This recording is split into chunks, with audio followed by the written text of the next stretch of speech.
sources and methods, sensitive foreign policy discussions, but they have to ask and receive permission to do that. This order takes it a little bit further, and it tightens those definitions for these 9 categories of information. But one of the things I can answer Nathaniel's question here is, will information be classified indefinitely? This order says no. For the first time, it does create a distinction and provides 3 separate thresholds for information to be classified that's been classified to be declassified. Under the old order, if an agency actually did receive permission to exempt information at 25 years, it was off the shelf, kept in a vault. When the agencies got around to doing that, they could review it. But in fact, the practice had been that really agencies didn't do that. They didn't focus on that. And one of the things the public said in the Public Interest Declassification Board blog and in the meeting was that there should be a mechanism to force agencies to re-review that information, to see that it does reach the sunshine when it no longer needs to be. So this new order has created 2 other thresholds that says information that has been restricted at age 25 is automatically declassified at age 50, with 2 exceptions, which are it would reveal the identity of a confidential human source, or it would reveal key design concepts of weapons of mass destruction. Those are the 2 rules. It does make for an exception that would allow the agency head to appeal a specific information that would not fit in those 2 categories, but it's meant to be that this is the exception rather than the rule. For that information that's been exempted at age 50, it's automatically declassified at age 75 unless the agency head on a document-by-document basis asks that the information be classified and remain off the shelf and justify that rationale. All of these decisions must be confirmed by the Interagency Security Classification Appeals Panel. To tell you who this panel is, they're senior representatives from the Departments of Defense, Department of State, Department of Justice, the National Archives, the National Security Council, and the Office of the Director of National Intelligence. These senior officials meet and they decide on behalf of the President what should be classified and what shouldn't. I think this is really important for this order and for historians, especially in the Department of State's office, that there now is a mechanism for that information that has previously been exempted, that there's a way now to get at that information more regularly. The 4th thing, it allows for the declassification of non-records and artifacts. Now, on its face, that doesn't sound too important, but for the first time, maybe we can see some of the technologies that were used in helping the United States win the Cold War. This is an interesting concept and important for our history. That was also mentioned in the blog. The other important thing, which I think historians are going to like, is that information now to be exempted, it has to be based on the content of that information. It cannot be based on the type of document.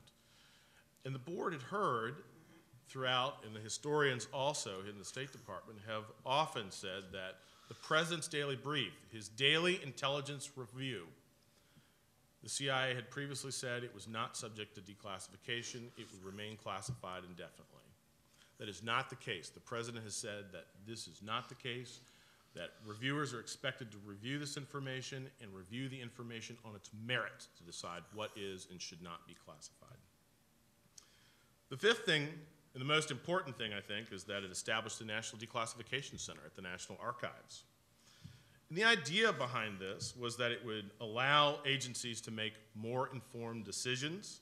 After all, declassification is an art, not a science, at least right now. It would make the process more efficient.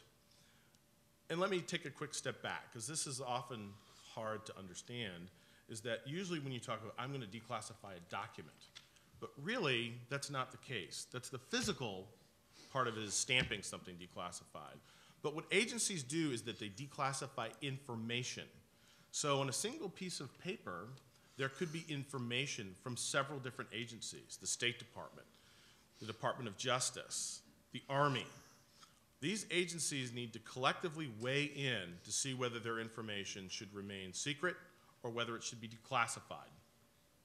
This takes time, and by now at a National Declassification Center, by putting all of the reviewers from these agencies in one place, the idea is to make the reviews better, to make them quicker, and hopefully to save the taxpayers some money. But there's another important part of the National Declassification Center that the President ordered in his executive order, and that is he wanted public input. The public should have a right to weigh in on what should be the priority for declassifying or for reviewing information for declassification. So the National Archives just recently, they've developed a prioritization plan. It's up on the National Archives website. It's for all to see. They have a blog. You're all welcome to weigh in and look at it and say this is good, this is bad, but weigh in what should the archives process first so that that information that is most important will hopefully go to the top, receive the serious review that it deserves, and be accessible to our citizens. The sixth thing, I talked a little bit about this, that it does give additional power to the Interagency Security Classification Appeals Panel. This independent body is the decider. They decide on behalf of the President what is and what should not be classified once it reaches age 25. They approve the exemptions. They serve as the final appellate authority for mandatory declassification review requests.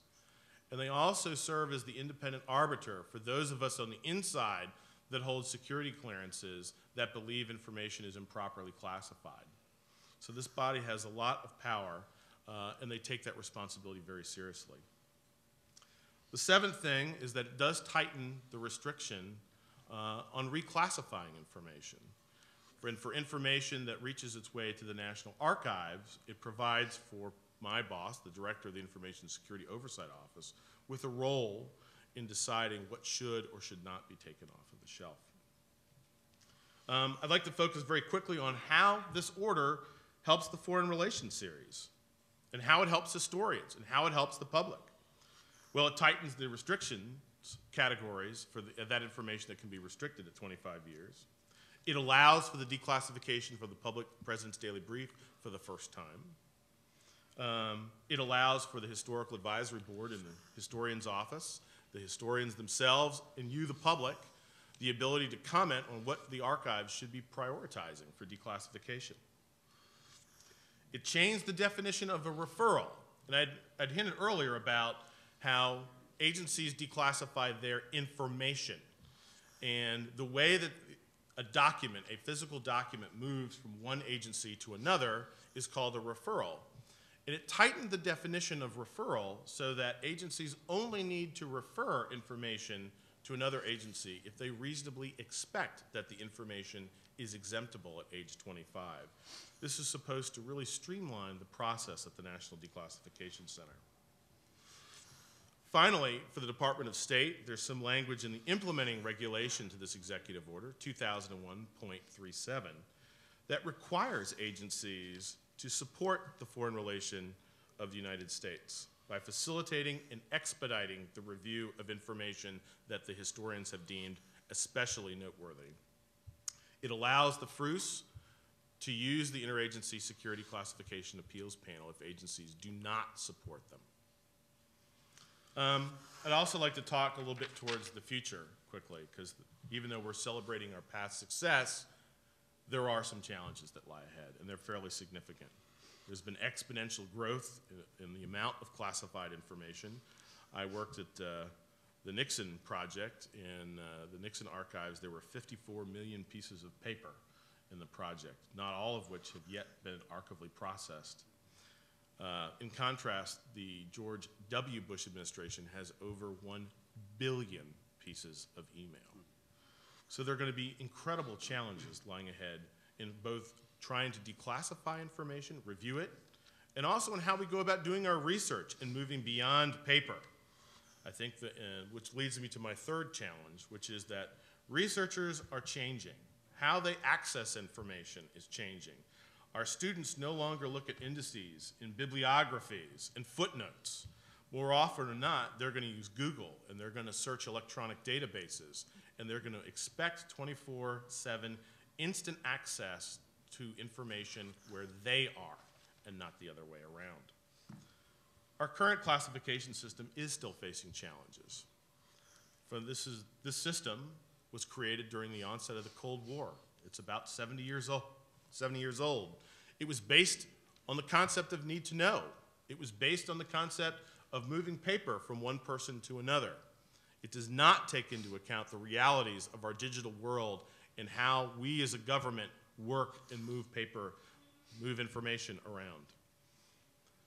It's not healthy. Further changes are needed. The President recognized this when he signed this order a little over a year ago, and he asked the Public Interest Declassification Board and his National Security Advisor to look for ways to further transform the classification system, to take into account the new realities of a digital world.